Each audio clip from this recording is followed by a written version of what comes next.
بسم اللہ الرحمن الرحیم۔ السلام علیکم ورحمۃ اللہ وبرکاتہ۔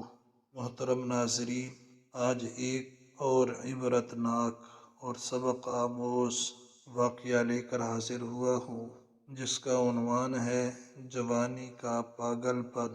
جوانی کا جوش، بے پرواہ زندگی، تیز رفتار ڈرائیونگ اور اونچی آواز میں میوزک سننا آج کل کے نوجوانوں کا خاصہ بن چکا ہے۔ مغرب کی نقالی اور اداکاروں کی پیروی نے نئی نسل کو بگاڑ دیا ہے۔ عمیر بھی ان لڑکوں میں شامل تھا جو تعلیم میں نمایاں مقام رکھتے تھے۔ تمام لوگ اس کے اچھے اخلاق و کردار کی گواہی دیتے تھے۔ افسوس، صد افسوس کہ برے دوستوں نے اسے کہیں کا نہ چھوڑا۔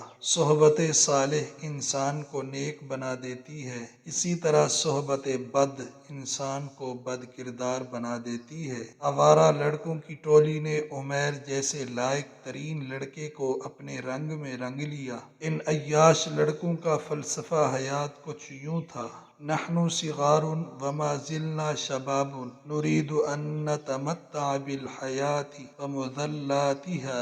ہم نوجوان ہیں، ابھی ہماری عمر ہی کیا ہے، جوانی کے چند دن مزے لوٹنے دو، بعد میں ہم توبہ کر لیں گے۔ تم اے عمیر امیر باپ کے اکلوتے بیٹے ہو، تمہارے گھر میں قیمتی کار موجود ہے، جاؤ اس کو لے کر آ جاؤ، ہم تھوڑی دیر میں گھوم پھر کر آ جائیں گے۔ عمیر نے اکیلے میں کبھی گاڑی نہیں چلائی تھی، لیکن آوارہ دوستوں کے ابھارنے پر والد صاحب کو بتائے بغیر گاڑی لے آیا۔ سب دوست گھوم پھر کر واپس آ گئے۔ اب عمیر کو گھومنے پھرنے اور دوستوں کے ساتھ مل کر سگریٹ پینے کا چسکا پڑ گیا۔ وہ اکثر اسکول سے غائب ہو جاتے، آوارہ گردی کرتے، نشے بازی کرتے، فلمیں دیکھتے۔ دوسرے لڑکے تو پہلے ہی برباد تھے، لیکن عمیر کی تعلیمی و اخلاقی عادات خراب ہو گئیں۔ وہ والد صاحب سے روز روز پیسے مانگتا، گھر میں جو ہاتھ لگتا چرا لیتا، کیونکہ دوستوں اور خود اس کو نشے کے لیے پیسے چاہیے تھے۔ گناہوں کے اثرات زندگی پر آہستہ آہستہ پڑتے ہیں۔